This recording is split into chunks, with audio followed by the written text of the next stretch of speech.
안녕하세요. 제 친정 부모님께서는 각자 결혼을 늦게 하신 경우였어요. 노총각과 노처녀의 만남이었죠. 친정 아버지께서는 워낙 숫기가 없는 분이셨어요. 순박하게 시골 일이나 하실 줄 알았고요. 마을 사람들이 이런 아가씨 저런 아가씨를 친정 아버지에게 붙여주고 애를 써보려고 그랬다고 하던데 별로 소용이 없었다네요. 친정 아버지께서는 그 정도로 숙기가 없으셨고 당시에는 짝을 만나는 것에 그다지 흥미나 간절함이 깊지 않으셨던 겁니다. 그러나 나이가 이제 40줄에 가까워지자 더 이상 미룰 문제가 되지 못하였죠. 이제는 내가 불효자가 되지 않기 위해서라도 얼른 짝을 찾아서 장가를 가야겠구나. 불효자가 될 수 없다는 그런 마음가짐으로 다급하게 만나셨던 인연이 바로 친정 어머니셨던 거예요. 친정 어머니께서는 다른 이유가 아니라 효녀 노릇을 하느라 결혼을 못하고 계셨어요. 외할아버지 외할머니 두 분 모두 공교롭게 비슷한 시기에 편찮으 시기 시작하셨고 친정 어머니께서는 결혼보다 부모가 우선이라고 주변에 크게 말씀하시고 지내셨다고 합니다. 친정 어머니께서 32살 때 외할아버지께서 돌아가셨어요. 그리고 친정 어머니 나이 35살 때 외할머니께서 거동이 불편하신 몸으로 있는 힘껏 목소리를 짜내셨죠. 이기집애야, 제발 시집이나 가.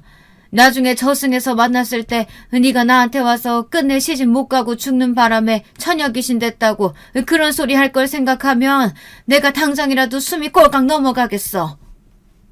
눈에 핏발을 세우신 채 외치시는 외할머니의 모습에 고집을 꺾기로 하신 친정 어머니께서 처음 만나보셨던 상대가 바로 친정 아버지셨던 겁니다.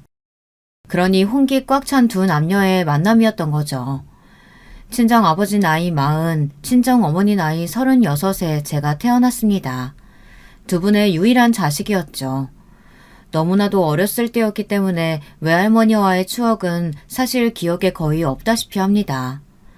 그러나 외할머니께서 남기신 유언이 보통 인상적인 게 아니었기 때문에 하도 들어서 그것만은 정확히 알고 컸죠. 돌아가실 때 친정 어머니를 바라보시며 가정을 이룬 모습을 보고 떠나서 만족하신다고 하셨고 마지막으로 이런 말씀을 남기셨어요. 이왕이면 아들을 낳지 딸이 뭐냐. 내가 너 낳고서 아들이 아니라 딸인 거 너무 속상해서 열흘 밤낮을 슬피 울었었는데 그때가 생각나네. 네가 나 닮아서 딸을 낳은 걸까봐 그게 너한테 조금은 미안하구나. 하필 애가 너 안 닮고 최서방도 안 닮고 나를 닮아서 벌써부터 얼굴이 못난 것도 내가 마찬가지로 조금은 미안하다. 에휴, 이런 옌병할 인생. 그리고 숨을 거두셨죠. 예사롭지 않은 마지막 말씀에 임종을 지켜보던 모두가 여러 가지로 복잡한 심경으로 숙연했다고 합니다. 어렸던 저는 자라면서 자꾸 거울을 들여다보는 습관이 생겼어요. 제가 정말로 못난 얼굴인지 아닌지 많은 고심을 했었어요. 그 시절 학교에 학급마다 학생들이 좀 많았어야죠. 아주 바글바글했기 때문에 제가 어느 정도 못났는지 가늠하기가 어려웠습니다. 다만 한 가지, 친구들과 비교해서 제가 알아낼 수 있었던 점 한 가지는 저보다 나이 많은 부모님을 둔 사람은 없었다는 거예요. 제 옆자리 친구는 자기 부모님하고 나이 차이가 20살밖에 안 난다고 하기도 했습니다. 뭐? 20살 차이라고? 나는 우리 어머니하고 35대 차이 나는데. 그럼 내가 더 이겼다, 그치? 20보다는 35이 숫자가 크잖아. 35? 그럼 너는 부모님 나이가 그렇게 많아? 잘못한 거 아니야? 잘못 알았다니. 정확히 알고 있어. 그리고 우리 아버지는 숫자가 더 커. 나하고 39이나 차이 나는걸? 자, 그러면 내가 완전 확실히 더 이겼지? 저는 그런 계산을 마친 뒤 신이 나서 떠들었고 옆자리 친구는 세상에나 라고 외치는 표정이 되어 멍하게 저를 보고 있었습니다. 시끄러운 반응은 뒷자리에서 나왔었죠. 뒷자리에서 제 목소리를 들었던 친구들이 곧 이렇게 떠들기 시작했어요. 채숙이네 부모님은 나이가 엄청 많대. 얘들아, 채숙이 엄마는 사실 엄마가 아니라 할머니래. 왜냐면 나이가 되게 많거든. 깐죽거리면서 그런 소리를 동네방네 떠들고 다녔습니다. 애들은 군중 심리라는 게 강하잖아요. 때마다 금세 귀가 팔랑거리며 동요하기 쉽고요. 그러니 다들 금세 저를 꼬부랑 할머니 할아버지의 딸이라고 부르며 놀려대기 시작했습니다. 참나 기가 막힌 일이었죠. 요즘 세상에는 나이가 어떻든 간에 결혼해서 자식을 낳기만 하는 것으로도 애국자 소리를 듣는 세상인데요. 그쵸. 몇십 년 만에 세상 사는 풍경이 이렇게나 달라졌구나 싶네요. 하여튼 당시에도 저는 그것들이 아주 유치하고 못돼 먹었다고 생각했습니다. 무시를 하면 재미가 없어서라도 그만두겠지 싶었는데 그것들이 만만치는 않았었죠. 며칠을 참았는데도 자꾸만 저에게 놀려댔어요.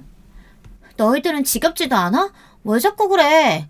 계속 나 놀리면 내가 확 때려버릴 거야? 꼬부랑 할머니 할아버지한테 태어난 최숙희 주먹은 하나도 안 매울 거야. 다 늙어 빠진 주먹이겠지. 제가 경고를 했음에도 깐죽거렸어요. 그래서 저는 그 녀석의 코를 주먹으로 때렸습니다. 정통으로 한 대 맞은 그 녀석은 코를 부여잡은 채 교실 바닥을 굴려다녔죠. 엉엉 우는 소리와 함께요. 이를 지켜본 다른 친구들이 제가 코피를 안 터지게 하면서도 코를 때리는 기술을 가지고 있다며 놀란 목소리로 수군거렸습니다. 저는 그런 기술 따위를 연마한 적이 없었지만 지금은 오해가 달가운 때라고 여겼기에 보란듯이 꽉 쥔 주먹을 치켜 올렸어요. 저를 놀리는 것에 앞장섰으며 자신의 단짝이 저에게 맞고 나가 떨어진 것을 지켜보던 어떤 녀석의 얼굴은 그러자 사색이 되었습니다. 너도 때려줄까? 그동안 미안했다고 사과하지 않으면 나는 너도 때릴 거야. 아니야. 때려줄 필요 없어. 그러니까 그동안 미안했어. 우리가 잘못했어, 최숙희. 다시는 안 그럴게. 저는 비장한 미소로 고개를 끄덕이며 용서한다는 선언을 해주었고 그러다 지켜보던 친구들이 홀린 듯한 얼굴들로 어느새 박수를 쳐주고 있었습니다. 한동안 놀림을 당하며 지냈던 저는 그 사건으로 인하여 오히려 학급에 실세로 등극하고 말았어요. 그것이 저는 부담스럽지 않았고 약간은 즐기기도 하였던 듯 싶어요. 저는 그런 아이였습니다. 모든 아이들이 심한 놀림을 당한다고 하여서 저처럼 그런 보복을 하는 것은 아니라는 걸 안 것은 시간이 좀 더 흐른 뒤였죠. 남들보다 꽤 늦은 나이에 결혼해서 낳은 데다가 혼자 외동이니 여러모로 걱정이 많았는데 우리 스키가 이렇게나 씩씩하게 잘 자라줘서 얼마나 다행인지 몰라. 친정 어머니께서 그렇게 말씀하셨을 때 듣고 있던 모두가 동의를 표하였습니다. 집안의 모든 친척분들이 그러셨는데 제가 커갈수록 당최 누구를 닮아서 성격이 그토록 대범하고 거침이 없고 독특한 건지 의문이라고 입을 모으셨어요. 스키 쟤는 애가 얼핏 보면 마냥 착하고 순한 것 같은데 그건 또 아니란 말이지. 어느샌가 그건 연막이었던 듯 갑자기 발톱을 드러내는 성격이야. 저런 애가 집안에 있었나 싶네. 아휴, 거참 희한해. 저는 그런 소리를 친가 쪽 친척들로부터 주로 들었었는데 몇 없는 외가 쪽 친척들도 저에게 그런 소리를 종종 던진 바 있었으므로 저는 자연스레 이런 물음을 달게 되었어요. 아무도 안 닮았으면 그럼 저는 어디선가 바뀌어서 주워온 자식이겠네요? 그런 소리마저도 아주 명랑하게 했었죠.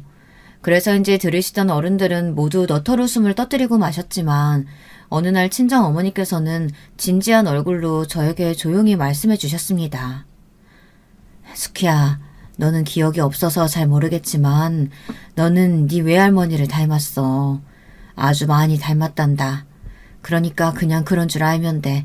절대 주워온 거 아니야. 몹시 진지해 보이는 친정어머니의 얼굴을 들여다본 뒤 저는 그것이 사실이라는 생각을 마쳤고 그 이후로는 제가 주워온 자식일 거라는 농담을 하지 않게 되었어요. 더 자랄수록 제가 돌아가신 외할머니와 닮았다는 것은 스스로 체감하게 되었죠.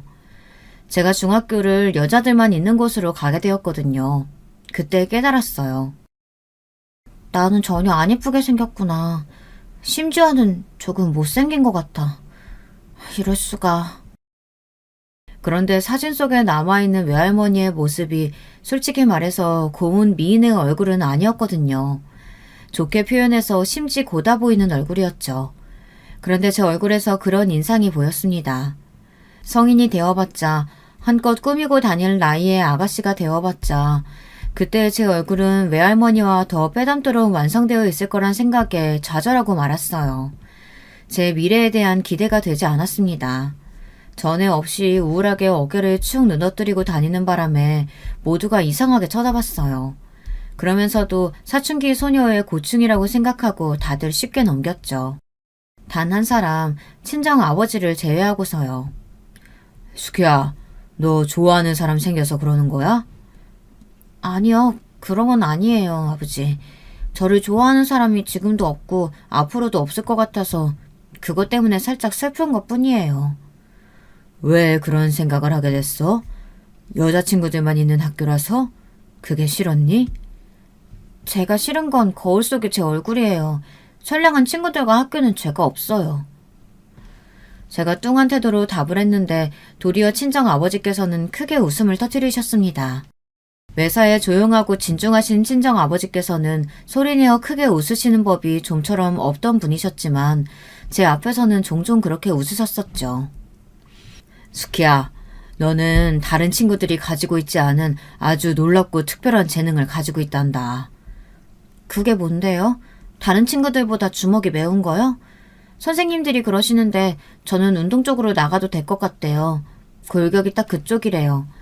저는 공놀이 할 때 한 번도 공을 피해본 적도 없고 심지어 국민체조도 틀리는 앤데 도대체 다들 무슨 말씀들을 하시는지 모르겠어요. 제 체격만 보고 그런 짐작들을 하시나 봐요. 얼굴도 못났는데 몸까지 쓸데없이 건장해서 싫어요.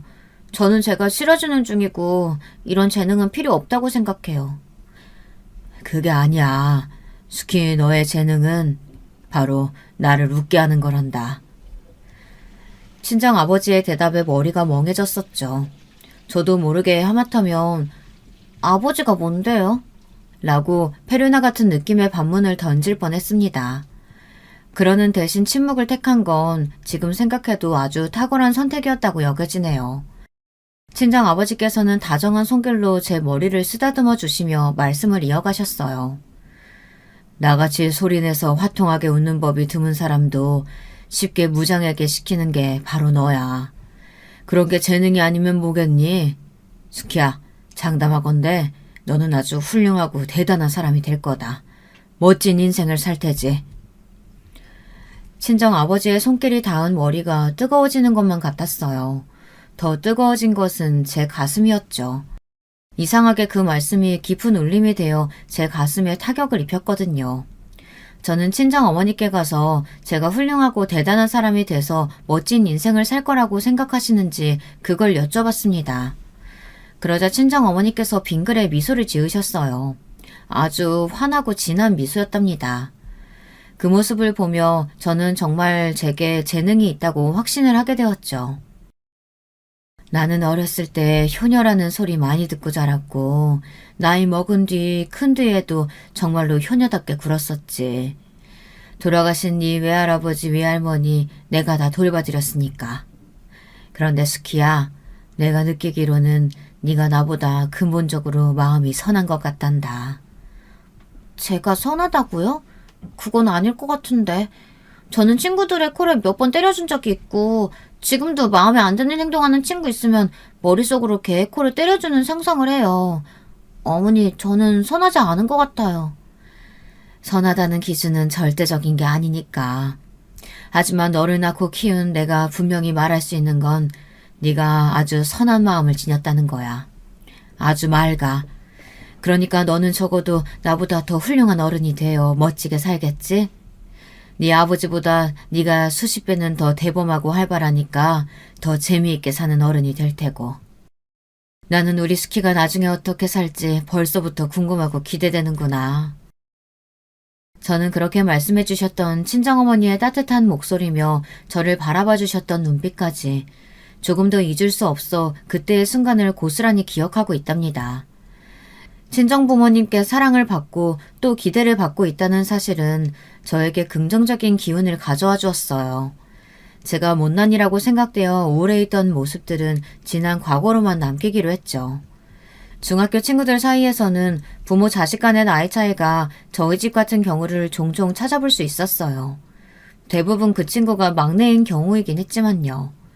그런 친구들과 대화를 나누면서 깨닫게 된 사실은 제가 성인이 되고 얼마 지나지 않아도 이미 친정 아버지께서는 환갑이라는 것이었으며 친정 엄마와 제가 오래오래 영원히 같이 살 수는 없을 거라는 지극히 당연하고도 슬픈 사실이었습니다.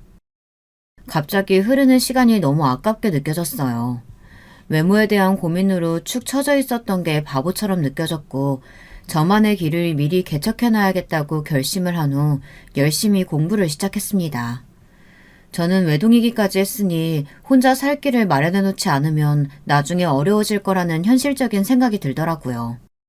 아주 현명한 선택이었고 중학교 때 미리미리 공부를 열심히 해둔 덕분에 고등학교에 올라가서도 공부를 포기하지 않고 끝까지 진득하게 해낼 수 있었어요.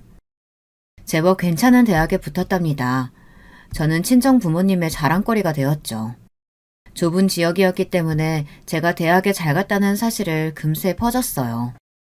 옛날에 저에게 까불었다가 코를 얻어맞았던 녀석이 제 소식을 듣고 분하다라는 소리를 내뱉었다는 후문을 나중에 전해 들은 일도 있었답니다.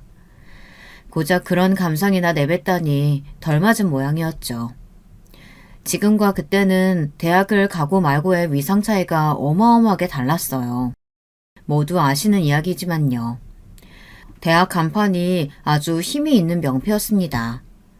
갖가지 이유로 대학 진학을 하지 않은 친구들도 많았기에 제가 낸 결과물이 더욱 주목을 받았어요. 친정 부모님은 두 분 다 대학을 나오지 않으셨습니다. 그래서 제가 대학에 입학했을 때 두 분 다 눈물을 보이셨던 걸지도 모르겠어요. 저는 멋지게 대학을 졸업하고 나서 훌륭한 사람이 되어 사는 모습을 두 분께 보여드리는 것으로 효도를 할 작정이었죠.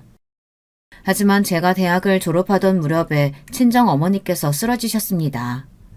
수술을 마치고 나은 의사가 난감한 얼굴로 이런저런 설명을 해주었는데 하나도 이해가 안 돼서 제가 그 자리에서 주저앉아 펑펑 울고 말았어요. 열심히 공부해서 좋은 대학까지 갔고 이제 졸업을 앞두고 있는 그런 게 다 무슨 소용인가 싶었습니다. 친정 어머니께서 어쩌다가 무슨 이유로 그렇게 되신 건지 들어도 이해를 못할 것 같은 머리라면 몸에 달려있어봤자 무슨 소용일까 싶어 원통한 눈물이 흘렀습니다. 친정어머니께서는 부드러움 속에 강한 성정을 담고 계신 분이었습니다. 진중하셨고 총기가 넘치는 분이셨죠. 하지만 그날 이후 말씀을 어눌하게 하게 되셨으며 혼자서는 방에서 화장실까지 가는 것조차 어렵게 되셨습니다. 이제 곧 졸업이니까요. 졸업장만 따고 제가 어머니 곁에 있을게요. 제가 어머니 돌보고 옆에 있어 드릴 거예요. 수키야, 그럴 거 없다. 너가 다니고 싶은 직장이 있다고 했잖아. 꿈꾸던 일자리 있다고 말했던 거 다 알고 있어. 네 어머니 나한테 맡겨라. 너는 괜한 결단 내릴 필요 없어. 어머니보다 그깟 취업이 더 중요할까요? 그건 나중에 해도 돼요.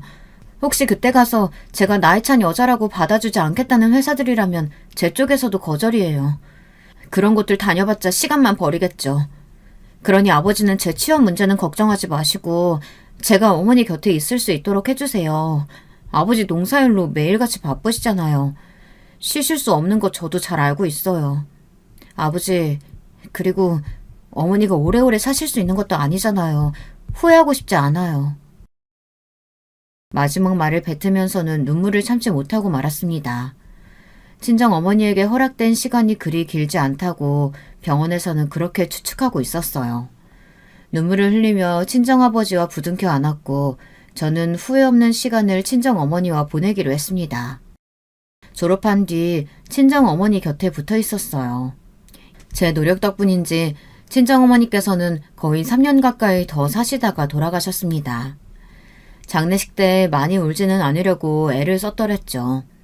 친정어머니의 마지막 가시는 길이 밝았으면 하는 마음이었어요. 눈은 울고 있는데 인매는 환하게 웃고 있던 저였습니다. 밤중에는 별을 바라보며 혹시 저 중에 이미 친정어머니의 별이 있을까 하는 궁금증도 품으며 밤하늘을 올려다봤었죠. 그러느라 제 곁에 누군가 다가왔다는 사실도 알아차리지 못했어요.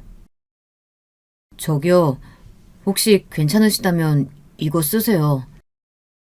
말소리에 깜짝 놀라서 돌아보니 옆에 웬 남자가 서 있었습니다. 그리고 저에게 손수건을 내민 채였어요. 눈물 닦으시면 좋겠다 싶어서요. 어둑한 곳에서 유난히 앞을 잘 못 보는 사람들이 있다던데 그쪽이 그러신가 보네요. 저 안 울고 있어요. 보세요. 제 얼굴이 젖었나 안 젖었나.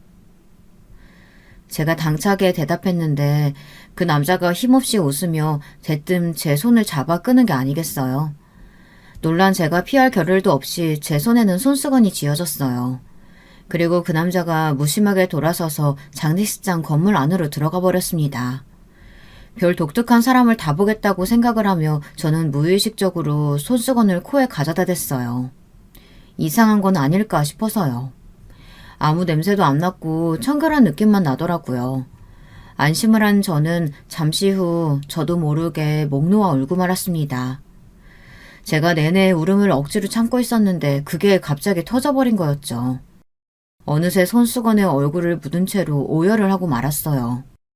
실컷 아주 한참을 울고 난 뒤에야 민망함이 몰려왔으나 눈물과 콧물에 푹 젖어버린 이 손수건을 사용해버린 게 후회가 되지는 않았어요. 이 손수건 마음 놓고 울라고 마치 어머니가 저한테 보내주신 것만 같아요. 그러신 거 맞죠? 제가 울기 일보 직전이었다는 것을 알아차린 그 남자는 친정어머니가 보내주신 게 틀림없었습니다. 그렇게 믿었어요. 덕분에 조금은 덜 무거운 마음으로 친정어머니의 장례를 끝마칠 수 있었습니다. 몇 달 뒤 저는 취업을 해서 직장을 다니고 있던 상태였죠. 원래 대학교 졸업을 앞두고 있었을 당시에 목표로 했던 것보다는 솔직히 조금 못한 곳이었지만 저는 만족했어요. 제가 만족하자 친정아버지께서도 만족해 하셨고요. 예전보다 규모가 많이 줄었지만 여전히 농사를 지으시며 그렇게 지내셨습니다. 도시 생활은 화려하기도 했지만 그만큼 화려한 불빛 뒤에 감춰진 쓸쓸함이 있었어요. 그런 저에게 통화할 때마다 들려오는 친정아버지의 목소리는 포근한 시골 내음을 제 코끝에 가져와주는 마법이었습니다. 이제 만약 친정아버지마저 돌아가신다면 그때는 어찌해야 하나 이런 막막함이 제 안에 있었죠. 저는 친정아버지와 나이 차이가 많이 났으니까요. 그러면서 진지하게 제 가정을 꾸리는 것에 고민을 하게 되었습니다. 혼자서 열심히 제 일상을 꾸려가는 것에만 치중하는 것에 익숙했기 때문에 결혼이라는 문제는 많이 낯설게 느껴졌죠. 하지만 친정아버지가 돌아가신 이유를 상상해보니 세상에 혼자 남겨진 기분이 들 제가 너무 외롭게 여겨졌어요. 그런데 친정아버지도 비슷한 생각을 내내 하신 모양이었습니다.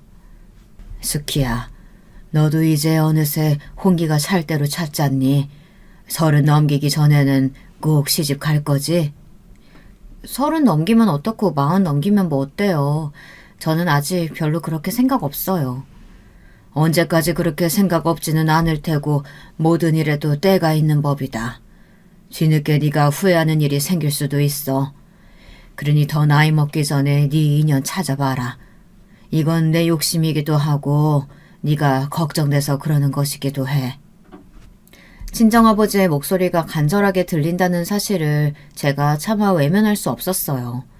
결혼을 전제로 상대를 만나보기로 했죠. 그런데 제 문제가 압박감으로 남자를 만나기는 싫었다는 거예요. 맞서는 사절이었습니다. 적당히 자유연애를 하다가 결혼으로 가는 걸 원했어요. 그러다 보니까 쉽지가 않았죠. 저와 좋은 관계로 발전할 뻔했던 남자들이 하나같이 저한테 뭐라고 했는 줄 아세요? 자기들은 청순한 여자가 좋대요. 가녀리고 쓸데없는 질문하지 않고 요리 잘하고 가정적인 여자요. 제 앞에서 그런 이야기를 할 때마다 주먹이 저절로 쥐어졌습니다. 그 남자들의 코를 때리고 싶지 않아서 진지하게 사귈 수가 없었죠. 결국은 울며 겨자 먹기로 맞선을 보았던 거예요. 그랬더니 깨끗하게 물로 씻은 감자같이 생긴 남자가 나왔습니다. 왠지 모르게 시골 친정집이 생각나 피식 웃고 말았어요. 친정아버지도 생각났고요. 하필 차를 마시던 중에 웃음이 터졌던지라 저는 얼른 가방에서 손수건을 꺼냈습니다. 조신한 척 입가를 눌러 닦았죠. 이러면 여성스러워 보일까 싶어서요. 그때 맞선 남이 저한테 한 말 때문에 저는 기절할 뻔했습니다. 그 손수건 이제 저한테 돌려주실 때가 됐네요. 등줄기에 소름이 쫙 돋아났습니다. 이럴 수가. 저와 맞선을 보러 나온 그 남자는 친정 어머니가 돌아가셨을 때 장례식장 앞에서 봤던 그 사람이었어요.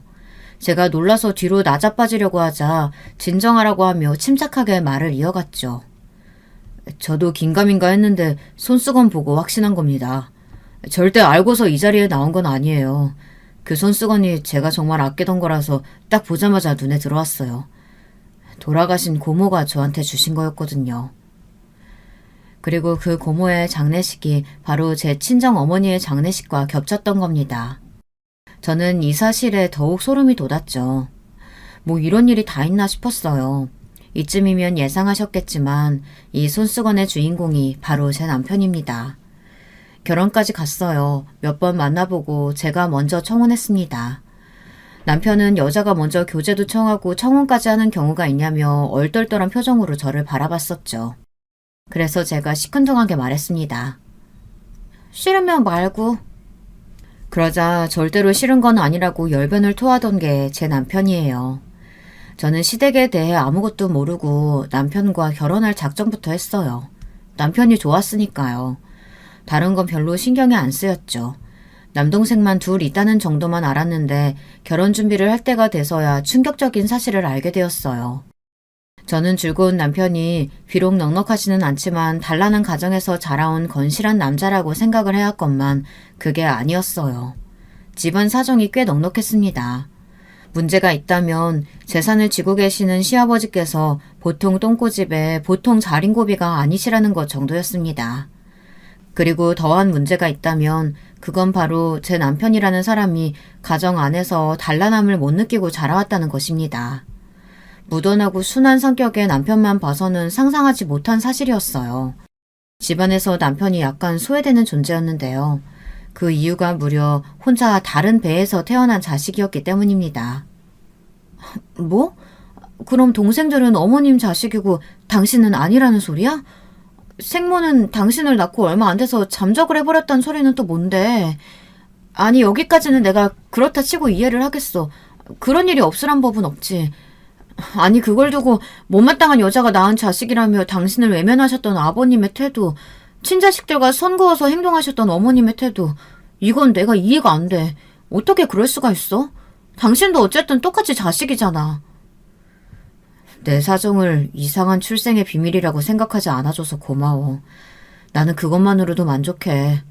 내가 집에서 걷으면서 자랐고 성인이 되자마자 자취방 얻어서 쭉 혼자 지냈지만 그렇다고 해서 지원을 안 받아온 건 아니었으니까. 어쨌든 내 부모님이고 내 형제들이야. 바보같이 웃는 남편의 코를 때려줄까 하다가 그만두었습니다. 대신에 제가 앞으로 감싸줘야겠다고 생각했죠. 애틋하지 않은 자식이라서 그랬던 걸까요? 시부모님께서는 아주 흔쾌히 결혼을 허락해 주셨어요. 무뚝뚝하게 알아서 잘 살아라라는 덕담까지 주셨답니다. 그 덕담을 감사히 넙죽 받았네요. 친정아버지는 제 남편을 아주 마음에 들어 하셨어요. 경거망동하지 않게 생겼다고 하며 흡족해 하셨고 출생의 비밀인지 뭔지 하는 것을 들으신 후에도 전혀 동요하지 않으셨습니다.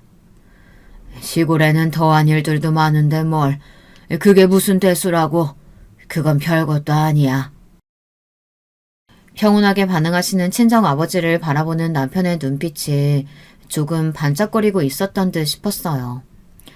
사는 거리가 결코 가깝지 않았건만 결혼한 이후에 남편은 종종 친정아버지를 뵈러 가자고 저에게 먼저 말을 걸어왔답니다. 가서는 괜히 잡일을 거들었고요. 그 모습을 보며 저는 결혼을 잘했다고 여겼네요. 친정 쪽은 이토록 평화로운 교류가 이어졌는데 시댁 쪽의 분위기는 달랐습니다. 우선 시어머니가 계셨죠. 몸이 좀 안 좋으셨어요. 제가 보기에는 몸이 안 좋은 것의 시초, 그 원인은 화병 같았습니다. 예전에 시집살이를 엄청나게 겪으셨다고 들었거든요.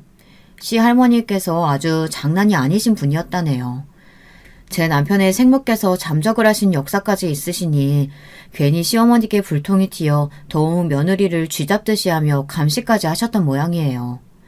그나마 시할머니께서 나이 지긋하게 들어가시며 기력이 쇠하신 이후로는 덜해졌고 제 남편에게 손수건을 주셨다는 고모님께서 시할머니를 향해 작작 좀 하시라고 목소리를 내신 이후부터는 시어머니께서 숨통이 트이셨던 듯 싶더라고요. 아무튼 시어머니께서는 우라통이 매번 터져가며 사신 것 때문에 나이에 비해 일찍 건강을 잃으신 게 틀림없었습니다. 얼굴에도 그늘이 항상 져 있었거든요. 그랬던 시어머니께서 돌아가셨습니다. 건강이 안 좋으신 줄은 진작 알았으나 갑자기 심장마비로 세상을 뜨실 줄은 아무도 예상 못한 것이었죠. 갑작스러웠어요. 그때 이후로 시댁에 주기적으로 발길을 하게 된 것이었는데요. 시아버지께서 자식 며느리들을 향해 단단히 이르셨기 때문입니다. 죽고 나면 전부 부질없고 이렇게 허망한 것인데 살아있을 때 잘 살아야겠다는 생각이 드는구나. 너희들도 내가 살아있을 때 나한테 효도해야 나중에 내가 죽고 나서 후회 안 할 테지. 내 말이 무슨 말인지 다들 귓구멍 똑바로 박혔으면 제대로 알아들었겠지. 전부 한자리에 모인 형제들과 며느리들이 일제히 고개를 끄덕였습니다. 시아버지께서 저를 어찌하실 생각이실지는 모를 일이었으나 저는 괜스레 시아버지를 향해 애잔한 마음이 좀 들고 있었어요. 왜냐하면 제 친정아버지도 혼자셨으니까요. 친정아버지가 떠올라서 한때는 태산보다 더 높고 호랑이보다 더 무서웠던 이 집안의 폭군이셨다던 시아버지께 싫은 마음이 들지 않고 이왕 이렇게 된 거 가까이 잘 살펴드리고 싶다는 생각이 들었습니다. 남편도 묘한 표정으로 그러더라고요. 오늘 보니까 아버지가 많이 늙으셨더라. 언제 그렇게 되셨나 싶어. 나는 아까 아버님이 짠하다는 생각이 좀 들더라고. 근데 당신은 혹시 마음 한구석에 아버님이 믿거나 그러지는 않아? 당신 입장에서는 그럴 수도 있잖아. 충분히 그렇지. 아니, 전에도 말했지만 나는 아버지한테 미운 감정 없어. 돌아가신 어머니한테도 마찬가지야. 남편이 진실을 말하고 있었기에 저는 불편하지 않은 마음으로 시아버지께 제 진심을 다해 다가갈 수 있었던 듯 싶네요. 제가 뭘 어쨌던 건 아니고요. 그냥 시아버지께서 이르셨던 대로 시댁에 종종 들러 부엌일도 하고 주전부리도 사다 드리고 집안일도 좀 하고 그랬습니다. 저뿐만 아니라 동서들도 그렇게 했었죠. 저와 다른 게 있다면 동서들은 때마다 투덜거린다는 점이었죠. 살아있을 때 돈이나 쓰고 죽으시지. 괜히 효도받고 싶으셔서 그러시는 것 좀 봐. 그러니까요. 돈이나 좀 써주시면 어디가 덧나? 그 돈으로 우리들 해외여행이나 보내주시지. 아버님도 참 하나만 알고 둘은 모르는 분이셔. 동서들이 짜증스러운 목소리를 낼 때면 저는 민망해서 시선을 돌리곤 했었죠. 그리고 은근히 자식들 고생시키는 건 싫으니까 며느리들이 뭘 좀 해줬으면 하고 바라시는 게 보여서 난 그게 너무 싫더라. 맞아. 괜히 우리만 고생이잖아요. 남자들은 왜 이렇게 주둥이로만 효도하는지 몰라. 죄다 주둥이 효자들이야. 결국 여자들이 다 하지. 나중에 재산 받으면 우리가 목소리 좀 내자고.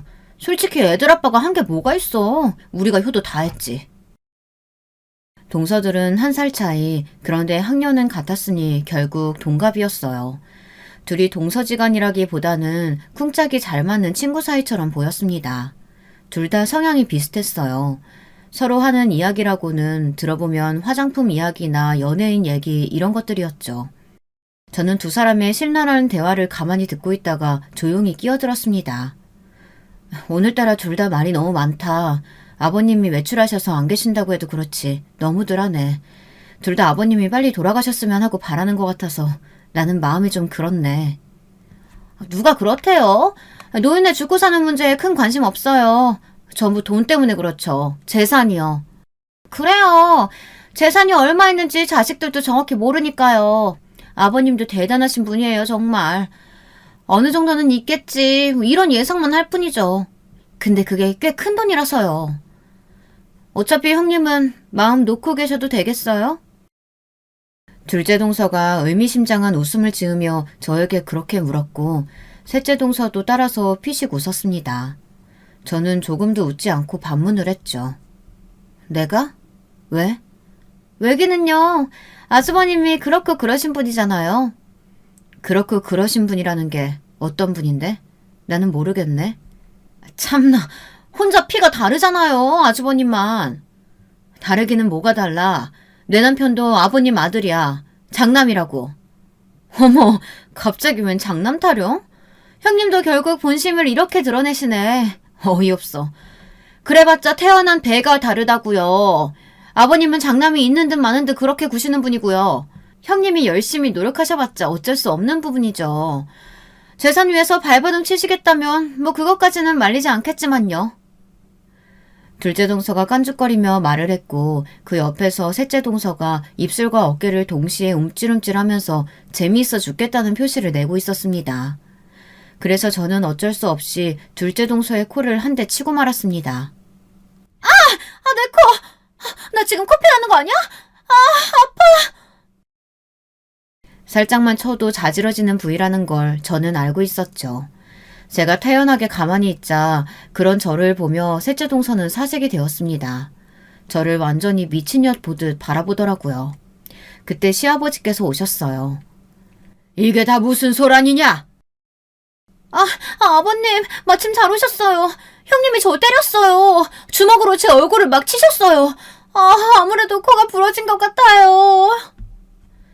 둘째 동서가 징징거렸고 셋째 동서가 추임새를 넣었습니다.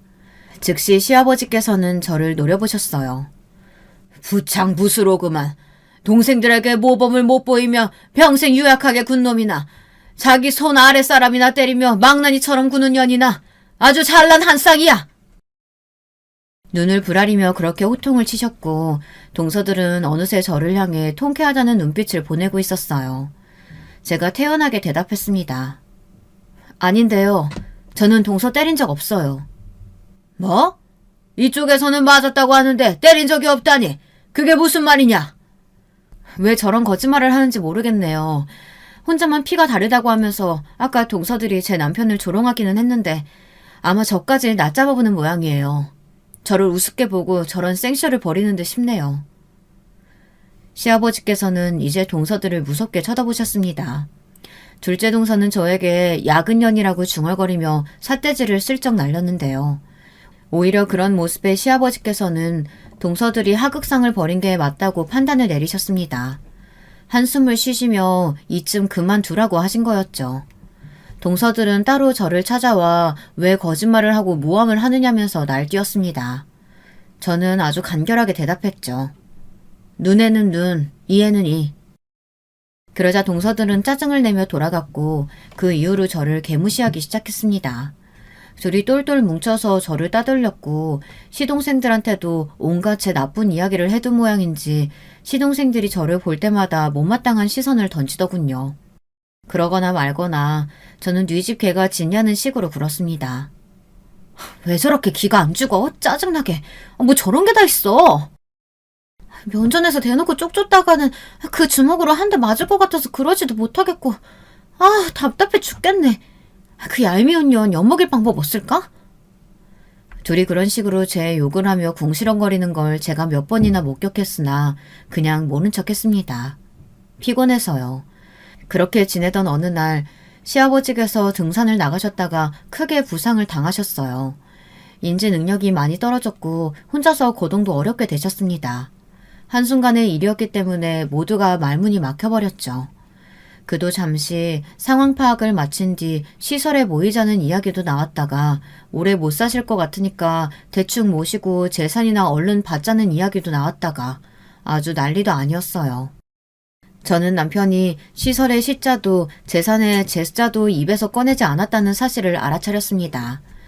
당신의 건강이 허락하는 난 농사일을 계속 열심히 해서 욕심내서 이어가고 싶다던 며칠 전에 친정아버지 목소리도 떠올랐습니다. 저도 모르게 정신을 차리고 보니 시아버지를 돌보고 있더라고요. 당신이 이런 처지가 되었다는 사실에 우울해하시는 시아버지의 곁에 제가 있어드렸습니다. 남편이 저한테 그러라고 아무런 압박도 가하지 않았어요. 말 한마디에 얹은 적 없었죠. 그런데 그냥 제 마음이 그렇게 하고 싶었습니다. 거동이 어려운 남자 노인을 제가 열과 성을 다해 돌보는 일이 결코 쉽지 않았죠. 게다가 저도 제 생활이라는 게 있었으니까요. 제 영역, 제 시간을 시아버지께 내어드려야만 가능한 일이었습니다. 제가 전적으로 희생을 하는 거였어요. 그럼에도 시아버지를 보살펴 드리는 제 손길이 멈추지는 않더라고요. 이상한 일이었죠. 저는 제가 스스로 좋은 사람은 아니라고 생각해 왔었거든요. 나쁜 사람은 아니지만 그렇다고 좋은 것도 아닌 사람요. 네가 이런 수작 부려봐도 내가 미리 재산을 넘기는 일은 없을 거다. 착각 마라. 그렇게 하시든지 말든지 마음대로 하세요. 아버님 재산이니 아버님 마음이죠. 하지만 시아버지의 출출거림에도 발끈하지 않고 그냥 시큰둥하게 답하며 식사를 마저 차리는 제 모습을 보고 있자니 돌아가신 친정어머니의 말씀이 맞았다는 생각이 들더군요. 제가 어느 정도는 근본적으로 선한 사람인 듯 싶었어요. 선하다고 잘난 척하기 위해 시아버지를 돌본 건 아니었죠. 재산 욕심으로 시작한 것도 아니었고요. 하지만 저를 향한 눈길들은 곱지 못했습니다. 진짜 독하다. 얼마나 재산이 탐나면 저럴까? 처음 1년 정도만 하고 그만두겠지 싶었는데 벌써 5년이 넘어가네. 웬일이야? 근데 나는 하라고 해도 못할 것 같아. 이제는 아버님 똥기저귀까지 갈아드려야 되는데 그걸 어떻게 해? 역겨워라. 동서들이 그렇게 수근거리는 걸 몇 번이고 들은 바 있었죠. 몸이 안 좋으니 예민하게 날이 서 있는 시아버지께 억울하게 모진 소리를 듣는 일도 있었습니다. 그럴 때면 내가 왜 이러고 있나 싶기도 했어요. 하지만 제가 아니면 시아버지께서 시설에 들어가셔야 했기 때문에 차마 놓을 수가 없었습니다. 친정어머니가 돌아가시던 무렵을 떠올리며 매번 힘을 냈죠. 이니 밝혀버린 그 생활이 장장 10년간 이어질 줄은 몰랐어요. 10년 만에 시아버지께서 돌아가셨는데 정말 유감스럽게도 저희 부부에게 떨어진 재산이 1천만 원이었습니다. 그리고 시동생들 부부에게 떨어진 재산은 각각 2억이 넘는 돈이었어요. 나몰라라한 자식들 부부에게는 억소리 나는 재산을, 10년간 헌신한 자식 부부에게는 고작 1,000만 원을, 그렇게 자식들에게 갈 재산을 정리하고 떠내신 시아버지가 처음으로 미치도록 원망스러웠습니다. 사람이기 때문에 원망이 들 수밖에 없었어요. 형님, 저희들만 2억 받아서 어떡해요? 그러길래 저희가 그랬잖아요. 있는 듯 없는 듯한 자식에게는 장남이라고 할지라도 재산 안 주실 분이 아버님이시라고요. 10년이나 희생하셨는데 돈 못 받아서 어떡해요? 허송세월을 어떻게 보상받으시나? 꼴랑이 2억 얼마씩 떨어져서 너무 화딱지가 나는데 형님 입장 생각하면 이것도 감지덕지인 것 같아서 갑자기 행복해지더라고요. 동서들이 저를 면전에서 비웃었습니다. 얄미워서 미칠 것 같았는데 코를 때려줄 힘이 그때는 없었어요. 인간적인 배신감, 실망감, 허탈함 이런 것들이 저를 온통 휘감고 있었습니다. 남편은 저에게 미안해하며 눈물을 흘렸죠. 저도 따라서 울다가 문득 손수건이 생각났어요. 저희 부부에게 소중한 그 손수건이요. 그 어떤 재산보다도 귀중한 거였죠. 돈은 있다가도 없는 것이니 괜히 마음 상해있지 말고 서로만 바라보며 앞으로 열심히 살자고 둘이 같이 손수건을 꼭 쥔 채로 결심했습니다. 친정아버지는 이제 농사를 짓기 어려워지셨고 편히 쉬면서 지내셨어요. 때때로 저희 집으로 올라와서 며칠씩 지내기도 하셨고요. 친정아버지가 남편을 무척 기특해 하시며 남편 또한 친정아버지를 원체 잘 따랐으니 때마다 화목한 웃음이 나왔습니다. 그렇게 살다 보니 시간이 흘러 어느덧 시아버지의 기일이 성큼 다가와 있었어요. 형님, 잘 지내셨죠? 아니, 못 지내셨나? 아무튼 곧 아버님 기일이잖아요. 형님은 챙기기 싫으실 것 같아서 충분히 그 의견 존중해 드린다고 그 말씀 드리고 싶어서 연락했어요. 까르르 웃길래 듣기 싫어서 전화를 끊어버렸는데요. 그날 아주 놀라운 일이 벌어졌어요. 예고 없이 누군가 손님이 찾아온 겁니다. 문을 열어준 저는 검은 양복을 차려입은 노신사를 제가 알고 있다는 생각이 들었어요. 일전에 몇 번 뵌 적이 있던 돌아가신 아버님의 친구분이셨어요. 아버님의 오래된 고향 친구분 맞으시죠? 장례식장에서 마지막으로 뵀던 것 같은데 여기는 어쩐 일이세요? 주소는 어떻게 하셨고요? 어떻게 알았겠나. 그 녀석이 알려주고 갔으니 알았지. 커피나 차는 됐어요. 오전에 한 잔 마셨으니 오늘은 더 이상 그런 걸 더 마시면 안 되겠어. 다 늙어 빠져서 이제 그런 거 한 잔 마시는 것도 생각을 잘 해야 되거든. 에휴, 나도 이제 갈 때가 된 거죠. 대체 어떤 용건으로 찾아오셨나 싶었어요. 그런데 그분이 손에 든 서류 가방을 여시더니 그 안에서 팔랑거리는 종이 몇 장을 꺼내시면서부터 놀라운 이야기가 펼쳐지기 시작했습니다. 그 녀석이 건물을 하나 가지고 있었는데 그게 강남이 있던 거라 가치가 말도 못하게 쏠쏠했거든. 그런데 그 녀석이 등산 갔다가 변을 당한 이후로 생각이 많아 보이더니 나한테 몇 번이고 연락해서 그러더이다. 암만 생각해도 부동산은 장남 부부에게만 넘겨주고 싶다고. 제가 놀라서 입을 틀어막았죠. 이게 꿈인가 생시인가 싶었어요. 시아버지께서 그렇게 엄청난 건물 주셨고 그걸 내내 숨겨오셨다는 것도 놀라웠는데 돌아가시기 전에 치밀한 계획을 세우셔서 믿을 수 있는 중마고에게 그 건물을 넘겼다는 대목은 정말이지 놀라움을 넘어선 충격이었어요. 그리고 이제 그 건물을 저에게 넘기고 싶다며 찾아오신 그분 앞에서 제가 눈물을 흘리고 있었습니다. 건물 서류 사이에 시아버지께서 남기신 자필 편지가 있었어요. 당신이 어째서 장남을 대면다면하게 여기며 키우신 것인지 하는 그 이유와 제가 가식이 아닌 진심으로 당신을 돌보고 있음을 사실은 처음부터 알고 있었다고 하시며 고맙다는 인사를 적으신 그 편지를 보며 제가 울지 않을 수 있는 방법이란 없었습니다. 제 덕분에 가끔 웃을 수 있었다고, 그게 너무 고마웠다고 남기셨더라고요. 저는 무려 강남의 100억대 빌딩을 소유한 건물주가 되었어요. 남편이 난리를 치며 저 혼자 단독으로 그 건물을 가지는 게 맞다고 우기는 바람에 그렇게 되었답니다. 참나, 제가 어쩌다 이런 남자를 만났는지 모를 일이에요. 친정아버지를 영영 이쪽에서 모시고 싶었는데 시골을 오가며 지내는 게 훨씬 좋다고 하셔서 그 고집을 완전히 꺾는 데는 실패했네요. 이사를 가서 남편과 두 아이를 키우며 행복하게 잘 지냈죠. 시동생들 동서들을 만난 건 그 다음번에 시아버지 기일 때였는데요. 신형 외제차를 몰고 온 저희 부부를 다들 멍청한 얼굴로 쳐다보았습니다. 역시나 둘째 동서가 대표로 입을 먼저 열었어요. 뭐 좋은 일 있으셨나 봐요? 있었지, 좋은 일. 당연히 아직 다들 몰랐겠구나. 나 건물주 됐는데. 강남의 노른자 땅에 있는 건물이야. 구경하러는 안 와도 돼. 그건 사양할게. 네? 그게 무슨 소리세요? 건물주? 강남? 왜 형님이 강남 건물주가 되신 건데요? 도대체 어떻게... 아버지한테 받았다. 왜? 어쩔래? 저는 그렇게 답한 후 남편을 보며 씩 웃었습니다. 아버지라는 대답에 모두 아리송한 표정이 되어 고개를 갸웃갸웃 하더군요. 시아버지께서 배후에 있었다는 사실을 시간이 좀 더 흘러선 다들 알게 되었고 그때는 모두가 피눈물을 줄줄 흘려대며 곡소리나게 울며 후회했지만 늦어도 너무 늦은 때였답니다. 자기들 형을 개무시했던 시동생들, 싸가지 없이 맹랑했던 동서들, 전부 설설 기며 제발 콩고물 한 줌이라도 받아보려고 저희 부부에게 오만 알랑방귀를 다 끼어댔어요. 징그러울 정도였죠. 제가 딱히 그 돈으로 친정을 호화롭게 만든 것도 아니고 남편은 사치와 거리가 멀고 이렇게 지내니 그들은 되려 더욱 열이 올라 화딱지가 나는 모양이었답니다. 아참, 시아버지께서 제 남편을 왜 대면대면에게 키우셨는지 그 이유를 공개하지 않았네요. 혹시 여러분이 짐작 가능하신 이유가 있을까요? 아마 정확히 맞히시는 분도 계실 것 같아요. 이 정도의 궁금증은 남긴 채로 이야기를 마무리해도 괜찮겠죠.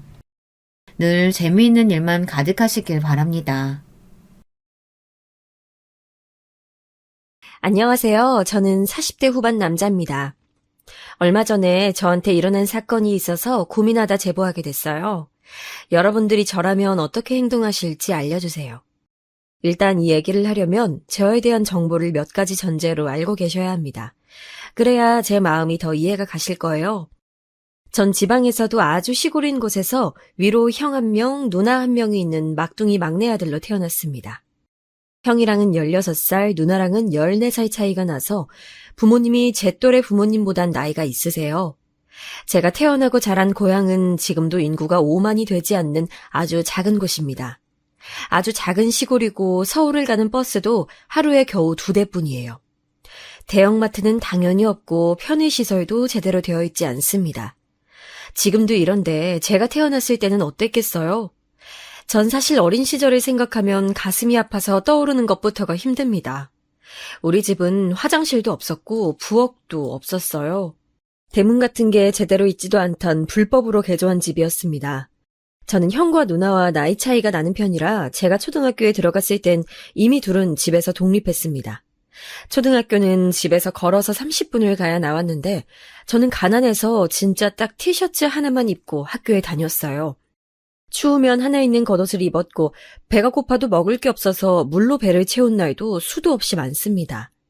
사실 이렇게 살았던 이유는 바로 부모님이 정상적인 일을 하실 수 있는 분들이 아니라서 그래요. 어머니는 말을 못하시는 장애인이고 아버지는 공사장에서 일하다 크게 다쳐 거동이 불편해서 집에 누워만 계셔야 했습니다. 그러니 생계 유지가 힘들어서 어머니가 나가서 남의 밭일을 도와주고 삭슬 받아왔는데 그것도 말을 못하는 장애인이라 착취를 많이 당했어요. 일을 못하시는 분은 전혀 아닌데 억울해도 말을 할 수가 없으니 남들 일하는 것의 몇 배를 일하고 돈은 겨우 조금 받게 됐습니다. 형과 누나는 독립해서 나갔는데 이 얘기도 조금 해보자면 둘은 집과 연락을 끊은 상태라 도움을 받을 수가 없었어요. 그나마 착했던 이웃인 영자 할머니가 말씀해주신 이야기를 들어보면 형과 누나가 초등학생 때까지는 아버지가 일하셔서 우리 집이 평범했대요. 그런데 아버지가 형이 중학생 때 크게 다쳐서 누우시고 그때부터 집안이 기울기 시작했다고 합니다. 어머니가 바뀌셔도 아버지 병원비 때문에 일을 해도 빚이 늘어나는 결국 아버진 수술을 받지 못하셨대요.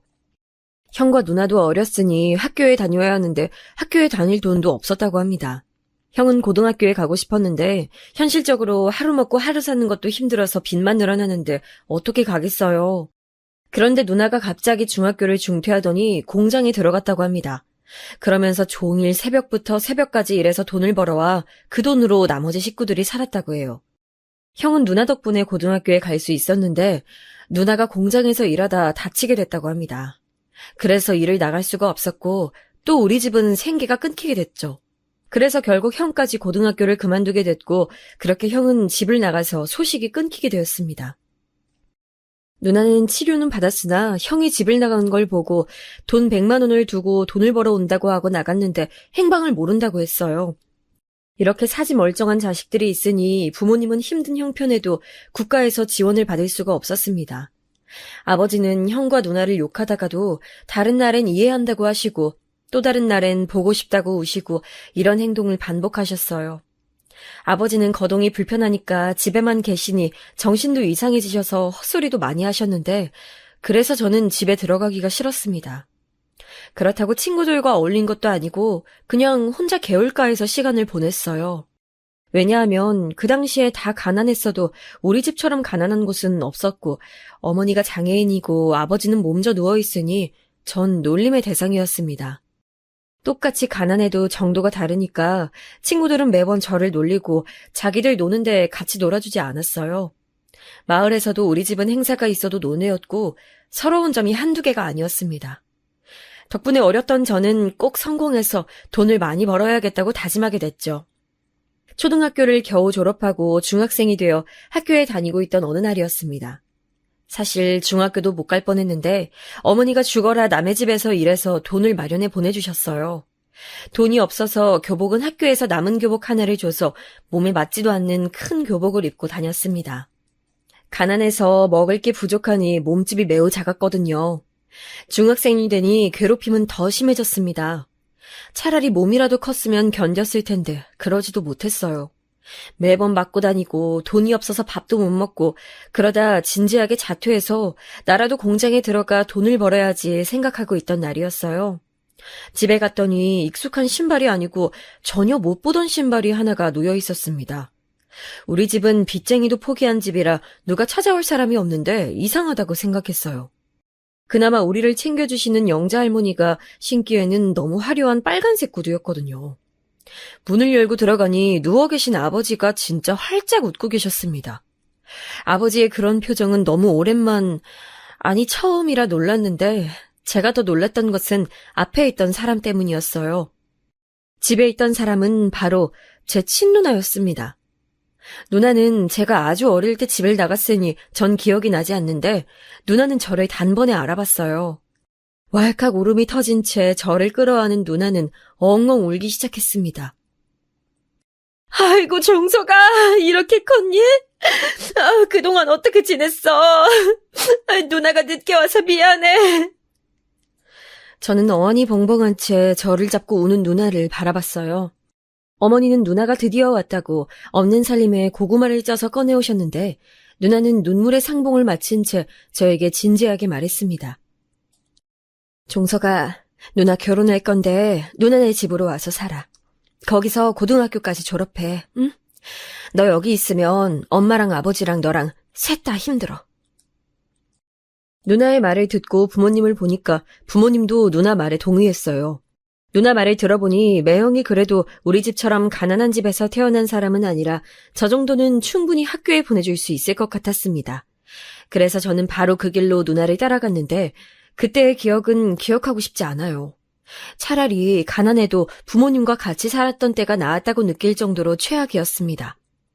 누나 말대로 매형은 꽤 여유로운 집의 사람은 맞았지만 그 돈을 가지고 유세를 떠는 사람이었어요. 더 최악인 것은 술을 너무 좋아해서 매일 술을 마셨고 술을 마시면 폭력적으로 사납게 변했습니다. 이상하게 술을 안 마시면 매형은 진짜 멀쩡해서 저를 데리고 고기도 먹으러 다녔는데 술만 들어가면 이상해져서 저는 밤이 오는 게 싫었어요. 길에서 시비를 걸어 싸운 적도 많고 집에 와서는 자꾸 물건을 던지고 창문을 깼습니다. 그릇도 몇 개가 깨지고 선풍기도 벽에 던져서 산산조각이 나곤 했어요. 매형이 늦게 들어오는 날에는 방문을 꼭 잠그고 일부러 자는 척을 했는데 그러면 방문을 두드리며 저에게 욕설을 내뱉기도 했습니다.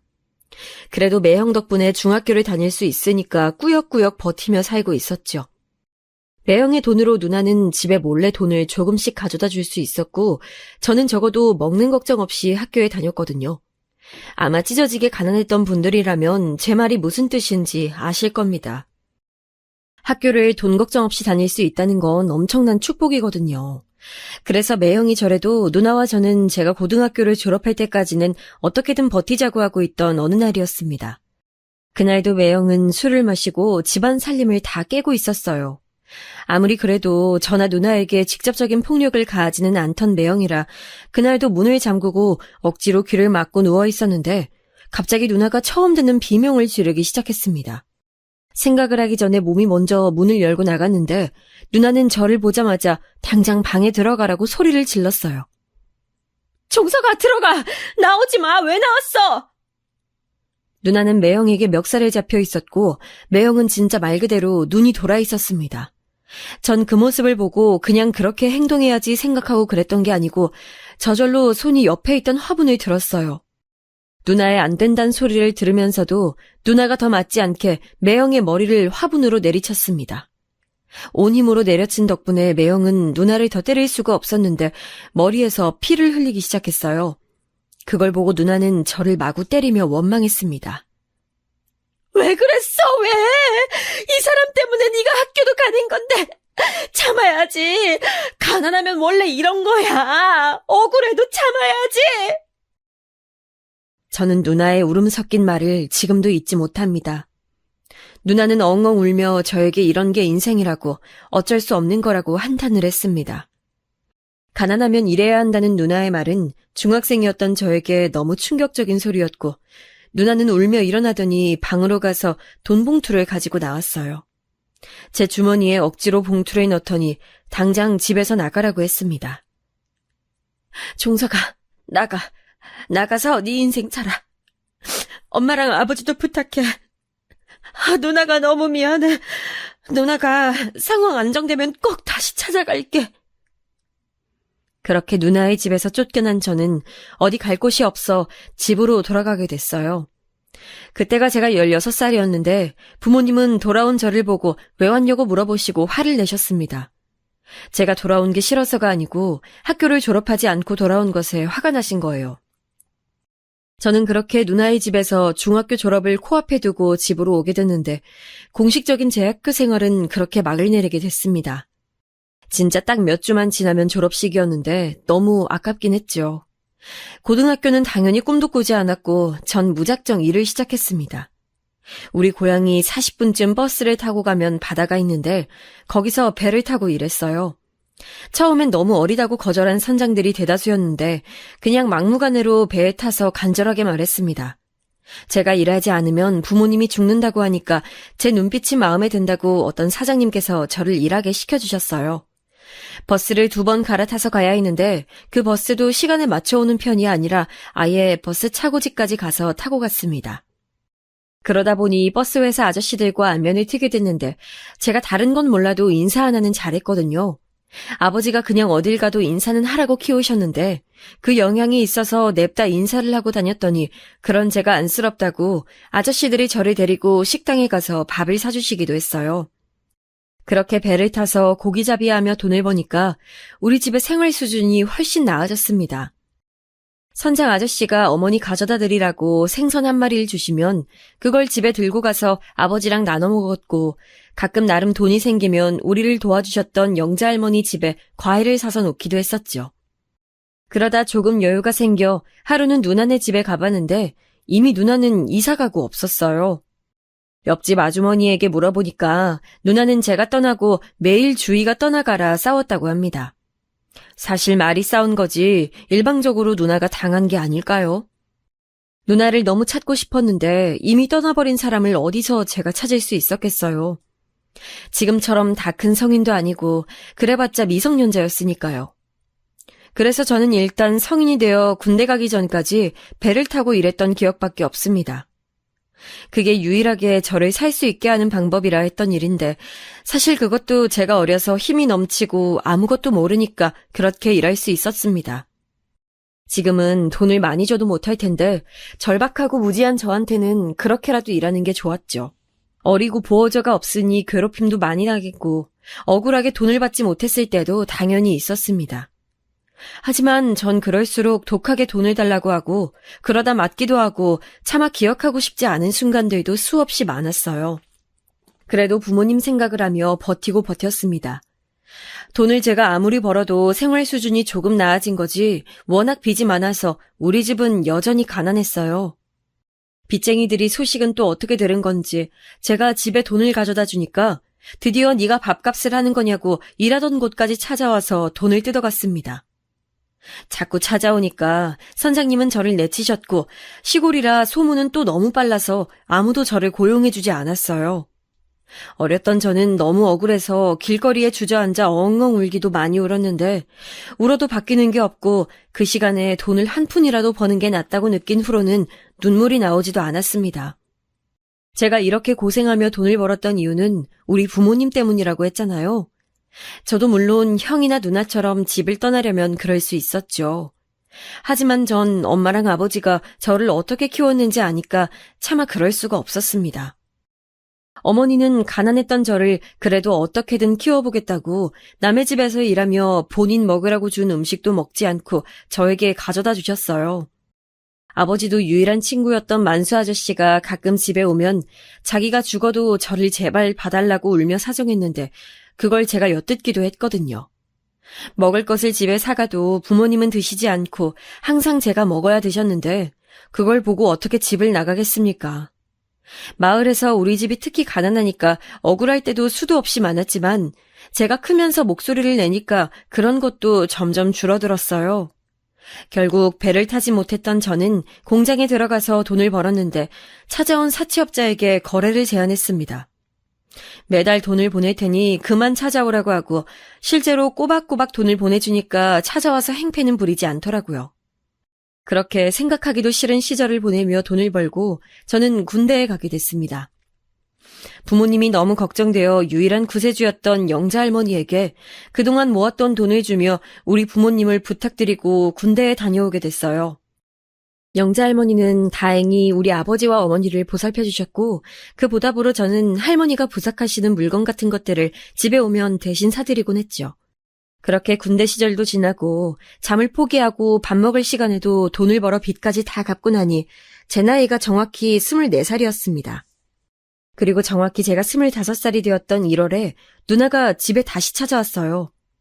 9년 만에 본 누나는 매형과 이혼하고 집에 왔다고 했는데 그동안 고생을 얼마나 했던 건지 얼굴이며 몸이며 말이 아니었습니다. 누나는 그래도 해방감을 느낀다며 저에게 웃으며 말했는데 다른 건 몰라도 진짜 누나는 해탈한 모습이긴 했었어요. 종석아, 너 그래도 검정고신 봐야지. 부모님은 누나한테 맡기고 이제 도시로 나가. 누나는 저를 억지로 또 그나마 가까운 광역시로 보냈는데 그동안 어렸던 제가 혼자 부모님을 모셨던 것을 누나는 참 미안해했습니다. 형은 어디로 갔는지 아직도 연락이 없었고 누나는 그런 형을 궁금해하지도 말라고 했었죠. 그 망할 놈은 잊어. 죽었다고 생각해. 내가 학교도 포기하고 공장 가서 돈 벌어서 자기 학교 보냈으면 적어도 집을 이렇게 나가진 말아야지. 화딱지가 나서 그놈 생각만 하면 자다가도 일어나. 누나는 제가 초등학생 때 찢어지게 가난하게 부모님과 살았던 게 아직도 한으로 맺혀 있습니다. 저는 누나에게 떠날 수 없다고 했지만 아버지와 어머니도 제발 가서 제 인생을 살라고 하셔서 결국 광역시로 오게 됐어요.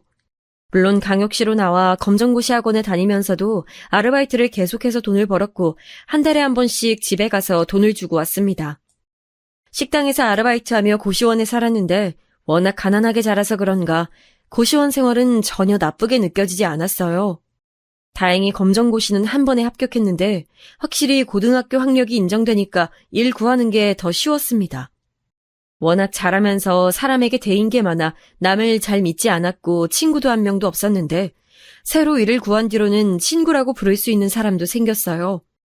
배운 게 도둑질이라고 저는 공장에 또다시 일을 구했는데 거기서 명석이라는 친구가 생겼습니다. 생계를 위해 공장에 갔던 저와 달리 명석이는 그래도 평범하게 사는 집이었는데 아버지 몰래 돈을 쓴 게 있어 그걸 메꾸려고 들어왔다고 했어요.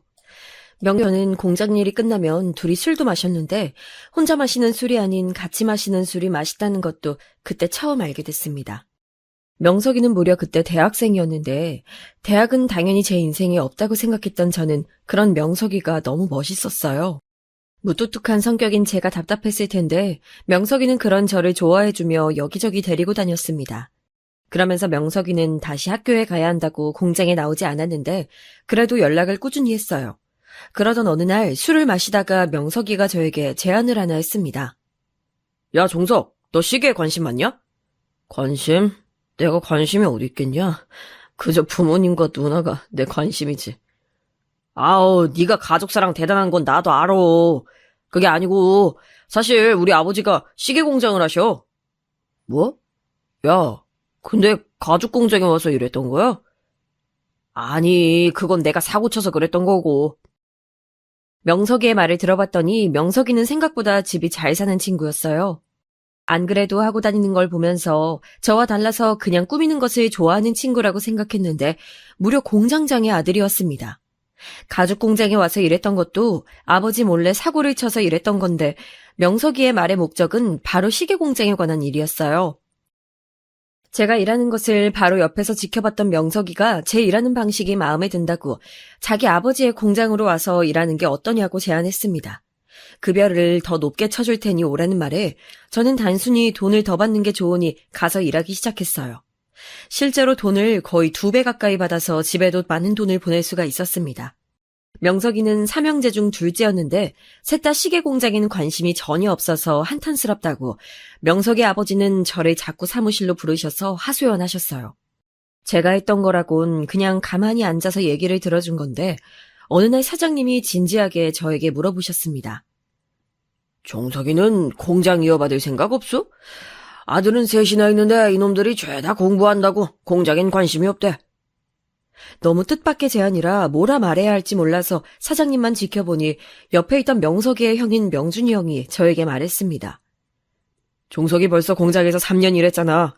너처럼 잔실 수 없이 성실하게 일하는 사람도 없다. 아버지가 널 마음에 들어 하셔. 집에서도 계속 너 얘기해서 난 명석이가 아니고 네가 우리 형제인 줄 알았어. 알고 봤더니 사장님은 건강이 매우 안 좋으셔서 빨리 아들들에게 공장을 물려주고 싶으셨다고 합니다. 근데 진짜 셋 다 공부에 관심이 있어 고시를 보려고 하고 공장을 물려받고 싶지 않다고 해서 집안에서 싸움까지 일어났다고 했어요. 그러다 사장님은 문득 제 생각이 나서 가족들에게 말했더니 삼형제가 다 동의했다고 저에게 공장을 이어받으라고 강요 아닌 강요를 하기 시작하셨습니다. 너무 갑작스러운 일이고 저는 이게 좋은 기회라는 것을 알면서도 믿을 수가 없어 한참을 고민했어요. 명석이는 옆에서 제가 물려받아야 자기가 마음 놓고 사시 공부를 할 수 있다고 제발 이어받으라고 술을 몇 번을 사줬는지 모릅니다. 명준이 형도 저에게 와서 공장 문 닫게 생겼으니 제발 받으라고 하고 저는 이 얘기를 시골에 가서 누나한테 하니까 누나는 제 뒤통수를 때리며 왜 고민하냐고 당장 받으라고 하더라고요. 그래서 제 나이 20대에 저는 공장 주인이 됐습니다. 그렇게 고생하더니 드디어 빛을 보네. 가난해서 밥도 못 먹어서 영양실조까지 걸렸던 게 언제 이렇게 커서 공장 주인이 됐냐고. 누나는 제가 진짜로 공장을 물려받으니 좋아서 어쩔 줄 몰라 했어요. 실제로 제가 공장을 이어받고 몇 달 지나지 않아 사장님은 돌아가시게 됐습니다. 생각보다 이르게 돌아가셔서 당황했는데 사모님은 저에게 공장을 계속 운영해줘서 고맙다고 하셨어요. 저는 돌아가신 사장님과 제 친구 명석이를 봐서라도 공장을 정말 열심히 운영하기 시작했습니다. 이미 직원으로 일한 경험이 있으니 공장 내부 사정을 알고 있어서 무엇보다 직원들 복지와 관련해서 아쉽지 않게 해줬고 제가 솔선수범해서 같이 일하기 시작했어요. 허물없이 직원들과 지내며 같이 일하니까 직원들도 사기가 생겨 공장은 이익을 점점 더 내기 시작했습니다. 그리고 저는 평생 만져볼 수 없던 돈을 만지게 됐어요. 처음 그런 큰 돈이 생기고 나서 바로 시골에 가서 부모님에게 드리며 이사 가자고 했습니다. 그러나 아버지와 어머니는 확고하셨어요. 평생을 거기서 살았으니 떠나기 싫다는 이유였습니다. 그 당시에 저는 그런 부모님을 이해하지 못했는데 누나가 웃으면서 자기도 자꾸 집을 떠나도 오게 된다며 그동안 고생 많았다고 제 인생을 살라고 하더라고요. 그래서 저는 그럼 이사 가지 않을 거면 적어도 밥을 굶지는 말라고 돈을 많이 보내주기 시작했습니다. 당연히 우리를 도와주셨던 영자 할머니에게 값을 치렀어요. 되게 웃겼던 게 있다면 우리가 가난했을 때는 그렇게 무시하고 우리 어머니가 일해도 일한 값을 제대로 주지도 않았던 사람들이 제가 잘 나가기 시작하니까 대놓고 돈을 요구했다는 점입니다. 우리 집은 분명 제 기억에 사람들도 외면하는 왕따였는데 갑자기 집에 손님이 늘어나고 다들 와서 아버지 말동무를 해주기 시작했죠. 노골적인 돈 요구에 난처해서 제가 몇 번이고 가서 돌려보냈는지 몰라요. 그렇게 갑자기 여유롭게 살게 된 저는 고시원에서 나와서 제 명의로 된 아파트도 마련하게 됐습니다. 처음 입주하고 믿기지 않아 제 집인데도 어색해서 행동을 못하겠더라고요. 평생 화장실도 부엌도 없는 집에서 살다 이렇게 큰 집이 내 집이라니 믿을 수가 없었습니다. 부모님과 누나를 아무리 설득해도 시골이 좋다는 사람들이라 저는 보수공사를 해줘서 시골에 드디어 화장실과 부엌도 마련해줬어요. 어색하지만 분명히 기분은 좋아서 평생 고생하다 누나 말대로 드디어 빛을 봤는데 전 그때까지 한 번도 여자친구를 사귀어본 적이 없었습니다. 사귈 마음도 없었고 사귈 수 있는 환경도 아니었고 형편도 아니었죠. 연애라는 단어는 제 인생에 없는 단어라고 생각했고 오로지 제 머릿속에는 가족을 끝까지 부양해야 한다는 생각밖에 없었습니다. 그러던 어느 날 거래처 시계가게 사장님이 저를 찾아오셨어요. 원래도 단골이었는데 부쩍 공장에 자주 오시길래 무슨 일인가 했더니 다른 게 아니고 따님을 소개해주고 싶다는 내용이었습니다. 우리 딸이 진짜 외모가 어디 가서 빠진 적이 없어. 학교 다닐 때부터 유명했거든? 사장님 관심 없어요? 한 번만 만나봐. 너무 밑도 끝도 없이 말하는 사장님의 제안에 저는 거절을 한 3번은 한 것 같습니다. 괜찮다고 해도 만나는 사람 없는 거 뻔히 아는데 왜 그러냐고 그러며 나중엔 아예 따님을 우리 공장에 데리고 오셨어요. 사장님이 말한 대로 따님은 외모가 출중하긴 했습니다. 하지만 저는 부모님과 누나를 책임져야 한다는 생각이 강해서 결혼은 제 인생에 없는 얘기라고 생각해서 계속 거절했어요. 따님의 이름은 세영이었는데 세영 씨는 저보다 2살 어렸고 제가 마음에 들었던 건지 계속 우리 공장을 찾아왔습니다. 사장님도 데리고 오지 않고 혼자 공장에 몇 번을 왔는지 몰라요. 나중에는 매일 공장에 찾아와서 직원들이 저한테 오히려 사장님 드디어 연애 시작했냐고 웃으면서 물어볼 정도였습니다. 아무리 거절해도 계속 찾아오니까 10번 찍어 안 넘어간 너무 없다고 그렇게 우리의 연애는 시작됐어요. 물론 세영 씨의 외모가 예뻤으니 저도 싫지 않았습니다. 연애를 시작하자 이번엔 노골적으로 사장님도 그렇고 세영 씨도 그렇고 결혼 얘기를 꺼냈어요. 제가 결혼은 좀 나중에 하자고 해도 세영 씨는 본인 친구들은 다 이미 결혼해서 잘 살고 있다며 저에게 재촉했습니다. 사장님도 우리가 서로 한 가족이 되면 너무 좋을 것 같다고 공장에 거의 매일 찾아오셨어요. 명석이는 옆에서 딱 봐도 제 재산을 노리고 접근한 게 보인다고 결혼을 말렸는데 계속된 결혼 요구에 저도 사람인지라 솔깃하게 됐습니다. 만약 내가 가정을 가지게 된다면 어떨지 생각하게 되고 이제 여유가 있으니 내 아이는 잘 키울 수 있을 것 같았죠. 가난했던 제 어린 시절과 달리 내 아이는 유복하게 키울 수 있을 거란 생각이 드니까 또 결혼하고 싶더라고요. 그래서 세영 씨를 데리고 시골로 가서 부모님을 보여드렸습니다. 당연히 부모님은 제가 결혼한다니까 너무 좋아하셨는데 사실 그때 부모님과 누나를 신경 쓰느라 세영 씨의 표정이나 반응을 잘 지켜보진 못했어요. 아버지는 거동이 불편하시고 어머니는 말씀을 못하시니 집에 가면 항상 두 분을 잘 봐야 했거든요. 제가 결혼할 사람을 데리고 왔다고 어머니는 아침부터 열심히 요리 준비를 하셨는데 우리 집에서 평소에 볼 수 없었던 요리들이 식탁에 올라와 있었습니다. 닭도 잡았는지 백숙부터 시작해서 상다리가 부러지도록 준비하셨더라고요. 누나도 옆에서 저한테 어머니가 이렇게 요리를 많이 한 건 처음 봤다고 웃으며 말할 정도였습니다.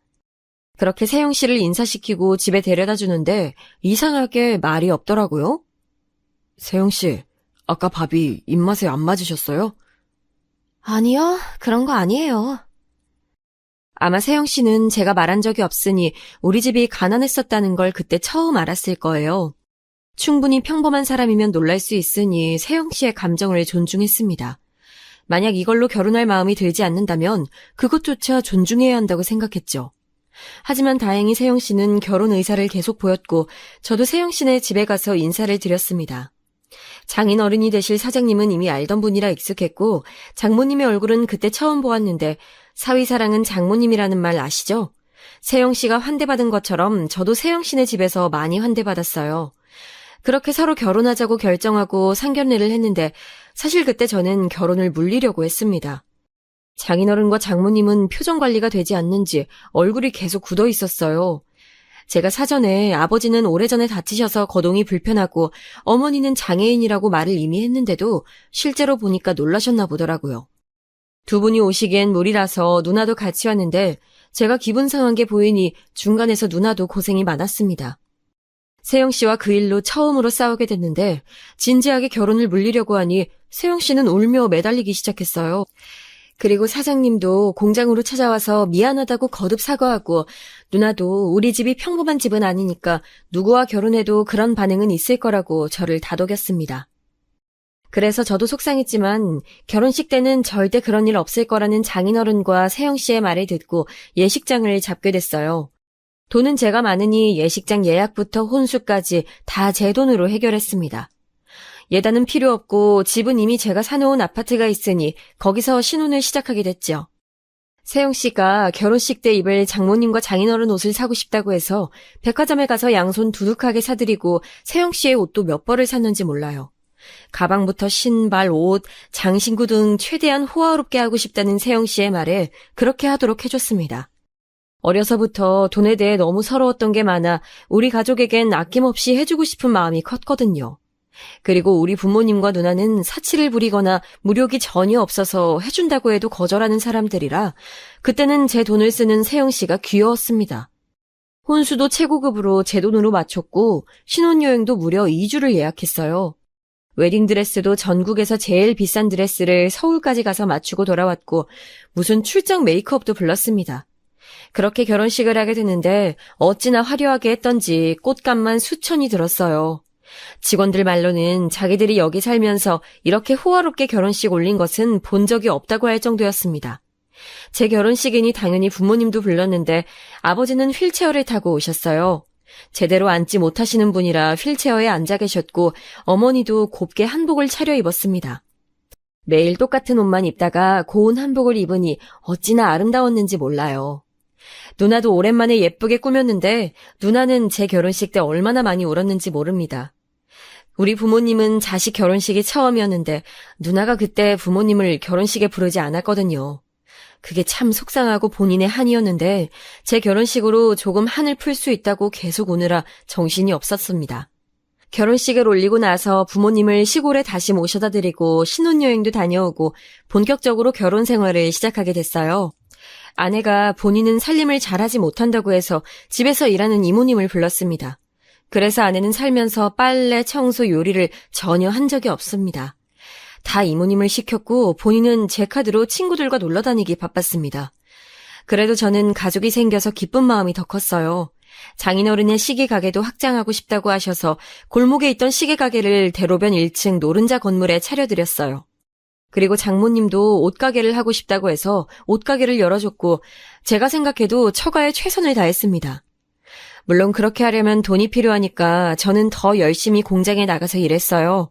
사장님 제발 쉬라는 소리를 들으며 공장에서 직원들을 돕고 편의를 봐주니 다행히 직원들도 열심히 일해줬죠. 아내와 저는 둘 다 아이를 바로 가지고 싶었는데 생각보다 아이 가지는 게 쉽지 않았습니다. 병원에 가서 정밀 검사를 해봤더니 제 문제가 아니고 아내 몸의 문제였어요. 그래도 아이의 가능성이 없는 것은 아니라고 해서 병원에 다니며 아이 준비까지 하게 됐습니다.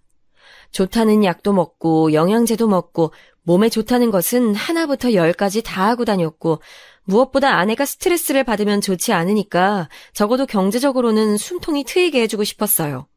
그래서 제 카드로 열심히 쇼핑하고 다녀도 그러려니 하며 봐줬습니다. 아내는 노골적으로 우리 본가에 가는 걸 싫어했는데 시골이라 주변에 뭐 슈퍼도 제대로 없었고 주위에도 논밭밖에 없으니 가기 싫어했어요. 아무리 제가 보수공사를 해서 화장실과 부엌은 멀쩡해도 시골 특유의 환경이 있으니 평생을 광역시에서 살아온 아내는 이해하기가 어려웠죠.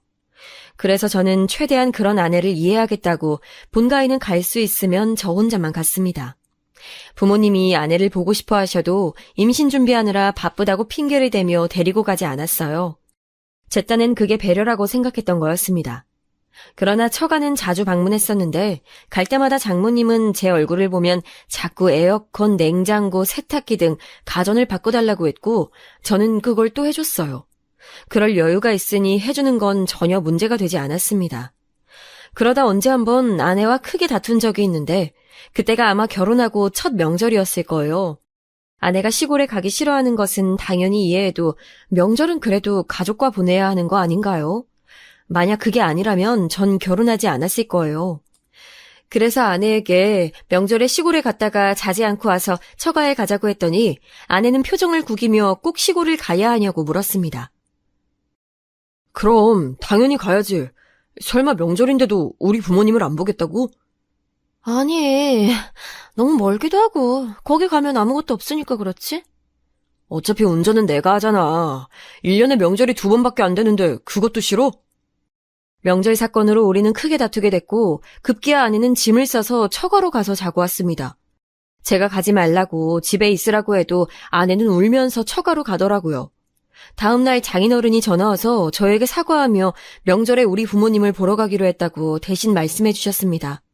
그렇게 화해하고 명절에 결국 시골에 가게 됐는데 아내는 기분이 좋지 않은 것을 전혀 숨기지 못하더라고요. 그래도 대놓고 툴툴거리거나 그러진 않아서 저도 기분 좋은 날이니 꾹 참았습니다. 역시나 누나와 부모님은 우리가 온다고 며칠 전부터 준비하고 계셨던 건지 집에는 이미 잔치가 시작되고 있었어요. 아내와 약속한 대로 자지 않고 떠났는데 아쉬움을 숨기지 못하는 부모님 얼굴을 보고 눈물을 참느라 얼마나 고생했는지 모릅니다. 돌아와서 처가도 들리고 그렇게 명절 사건은 마무리가 됐어요. 제가 이 얘기를 다시 꺼내며 아내에게 다른 건 몰라도 시골에 가는 게 1년에 단 2번인데 그것마저 싫으면 지금이라도 아이가 없을 때 갈라서자고 하니 울면서 빌더라고요. 자기가 잘못했다고 다시는 그런 일 없을 거라고 해서 저도 서로 이해하며 살자고 하며 마무리가 됐습니다. 그 뒤로는 실제로 아내가 명절 때 기꺼이 시골을 가서 그 얘기는 끝나게 됐죠. 아이가 생기지 않아 2년 동안은 그렇게 지내다가 드디어 인공수정이 성공해서 아내는 아이를 가지게 됐습니다. 임신했다는 소식을 병원에서 듣고 너무 기뻐서 아내를 안고 돌아다니니까 병원에서 초기가 제일 중요하다고 혼나기까지 했어요. 저는 아내의 태교를 위해 집으로 이모님을 한 분 더 불렀습니다. 그리고 아내가 원하는 건 무엇이든지 다 들어줬어요. 암묵적으로는 명절엔 당연히 우리 본가를 방문하는 게 일이었는데 임신기간 때는 제가 자진해서 가지 않게 했습니다. 물론 아내가 계속 몸이 안 좋은데 시골에 가야 하냐고 물어서 반강제긴 했어도 저도 그 정도는 이해해줬죠. 부모님과 누나도 아내의 임신 소식을 듣고 굉장히 기뻐하셨습니다. 그러면서 아내의 몸 건강이 무엇보다 우선이라고 오지 말라고 해주실 정도였습니다. 저도 아내도 아내가 혹시라도 유산하게 될까봐 얼마나 노심초사했는지 몰라요. 아내 임신기간 때는 저는 새벽부터 나가던 공장도 정상적으로 출근할 정도로 아내의 노예를 자처했습니다. 물도 떠다주고 양말도 신겨주고 머리도 감겨줬어요. 그렇게 아내는 집에서 클래식 음악을 들으며 태교 요가 선생님도 부르고 집으로 친구들과 장모님도 불러서 열심히 편하게 태교를 하고 드디어 아이를 출산하게 됐습니다. 성별은 아들이었고 처가에서도 우리 집에서도 출산을 축하했어요. 부모님과 누나도 아이를 보고 싶어 했는데 아버지는 거동이 불편하니 어머니와 누나만 와서 아이를 잠깐 보고 갔습니다. 산모 건강이 중요하니까 최대한 아내의 의견을 존중해서 처가에서 산후조리를 2달을 하게 됐어요. 산후도우미도 2명을 불러 처가로 보내줬고 아내와 아이의 건강을 위해 해줄 수 있는 것은 전부 다 해줬습니다. 다행히 아내도 아들도 모두 건강했고 우리 아들은 또래보다 우량하였어요. 이름은 저와 아내가 열심히 머리를 맞대고 지어서 서준이라고 지었습니다. 확실히 아이가 생기니까 집에 활력이 돌았고 또 돈도 많이 나가게 됐어요. 저는 아들을 낳으니 제 어린 시절이 자꾸 생각났습니다. 돈이 없어서 티셔츠 하나만 입고 학교에 다녔던 제 어린 시절을 생각하면 우리 아들은 절대 그런 기분을 느끼지 못하도록 해야겠다고 다짐했죠. 그렇다고 부모님을 원망한 것은 진짜 전혀 아니고 그냥 제가 느꼈던 것을 아들은 느끼지 말길 바랐던 거랍니다.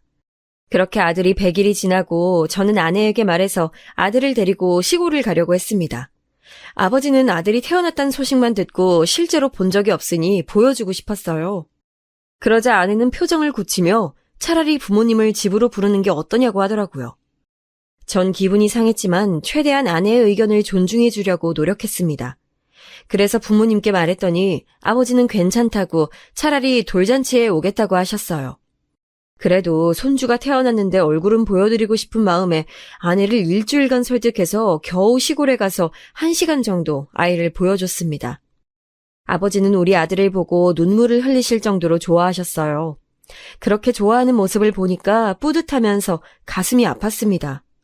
집으로 돌아와서 저는 혼자 새벽에 얼마나 울었는지 몰라요. 부모가 되어보니 부모님이 저를 어떤 마음으로 키우셨는지 알게 되어 슬펐습니다. 그리고 저는 다시 공장에 열심히 나가 일하기 시작했고 아내는 집에서 편하게 아이를 보고 있었죠. 그러던 어느 날 장인어른 생신이라 처가에 가게 됐습니다.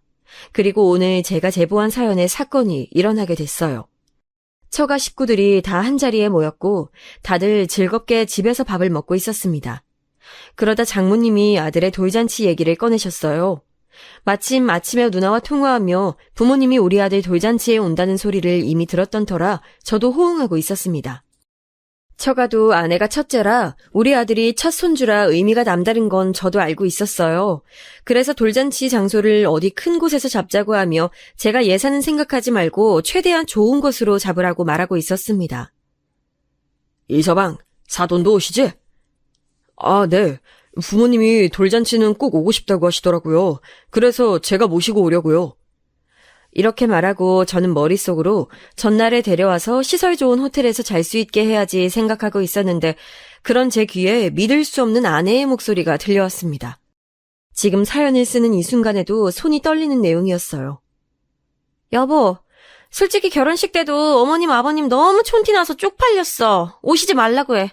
거동도 불편한데 굳이 왜? 저는 그 말을 듣고 순간적으로 아내의 뺨을 때렸습니다. 진짜 다른 것도 아니고 부모님 모욕은 제가 참을 수가 없더라고요. 때려야지 생각하고 때린 게 아니고 손이 저절로 나갔습니다. 지금도 아내의 뺨을 때린 것은 후회하지 않아요. 키우느라 고생하신 부모님 욕을 처가 식구들 다 있는 앞에서 들었는데 제가 가만히 있으면 그게 불효 아닐까요? 장난해? 뭐? 오지 말라고? 됐어, 이혼해! 이럴 거면 도대체 나랑 왜 살아? 이혼해! 장모님은 아내에게 달려가서 뺨을 감싸고 있다가 제가 이혼하자는 말에 기겁하더라고요. 장인어른도 아내에게 무슨 말을 그렇게 하냐고 화내고 아들은 울고 저는 강경하게 이혼 선언을 했습니다. 그러면서 장인어른과 장모님에게 가게도 정리하고 그냥 제가 이제까지 해줬던 모든 것을 가져갈 거라고 했어요. 우리 부모님을 욕한 사람과 더 살고 싶지 않았고 이제껏 남부럽지 않게 살 수 있게 했던 그 모든 것이 전부 오히려 후회되기 시작했습니다. 아내와 장모님은 울면서 빌기 시작했고 장인어른도 제게 와서 바짓가랑이를 잡으며 매달렸어요. 하지만 저는 그냥 그대로 우는 아들을 데리고 집으로 왔습니다. 그리고 바로 다음 날 변호사를 찾아가서 이혼 서류를 들고 처가에 변호사를 보냈어요. 그러자 아내는 공장으로 와서 빌기 시작했습니다. 자기가 이제 잘하겠다고 하며 장모님과 장인어른도 다 데려와서 도저히 일할 수가 없게 만들더라고요. 그래서 저도 마음이 약해지려고 했는데 아내의 말 한마디에 저는 결국 이혼을 하게 됐어요. 거동이 불편하니까 그랬던 거야. 어머님도 말 못하잖아. 그냥 그게 서로한테 좋을 것 같았어. 내가 그래도 미안해. 용서해줘. 본인의 잘못이라곤 전혀 모르고 반성도 안 하는 모습에 조금 빌면 예전처럼 제가 용서할 줄 알았는지 아내는 저에게 저렇게 말했습니다. 그래서 저는 뒤도 돌아보지 않고 이혼하게 됐어요. 아이 양육권은 제가 다 가져왔고 당연히 장인어른과 장모님의 가게도 원상태로 복구시켰습니다. 자꾸 찾아와서 경찰만 3번을 넘게 불렀네요. 자기가 잘하겠다고 울면서 빌어도 얼굴이 보기 싫을 정도가 됐어요. 부모님께는 나중에 말씀드렸는데 당연히 아내의 막말로 헤어졌다고 하지 않고 성격 차이로 틀어졌다고 했습니다. 누나한테만 따로 아내의 사치가 그동안 심하기도 했고 막말을 들어서 이혼하게 됐다고 했더니 누나는 사실 비밀이라고 하며 아내의 행동을 저에게 말했어요. 제가 부모님께 신경 쓰느라 미처 몰랐는데 아내는 시골에 가기만 하면 똥 씹은 표정으로 계속 인상을 쓰고 있어서 그걸 어머니가 눈치챌 정도였다고 합니다. 우리가 집에 가면 어머니는 며느리 눈치가 보인다고 누나한테 살짝 말할 정도였대요. 그걸 들으니 지난날이 후회스러웠고 더 빨리 이혼할 걸 후회하게 됐습니다. 혼잣말로 계속 욕도 하고 한숨을 어찌나 쉬던지 누나는 매번 민망하다고 했습니다. 그래서 지금은 이혼한 게 전혀 후회되지 않아요. 아들도 이모님만 2명이라 아주 잘 키우고 있습니다. 마음 같아서는 아내에게 아들을 평생 보여주기도 싫네요. 제가 준비한 사연은 여기까지입니다. 사연을 쓰며 힘들게 살았던 어린 시절도 다시 생각할 수 있었는데 뜻깊은 시간이었어요. 여러분도 통쾌하게 잘 들으셨는지 모르겠지만 제 사연 들어주셔서 감사합니다. 다들 부모님과 행복한 인생 사시길 진심으로 바랄게요.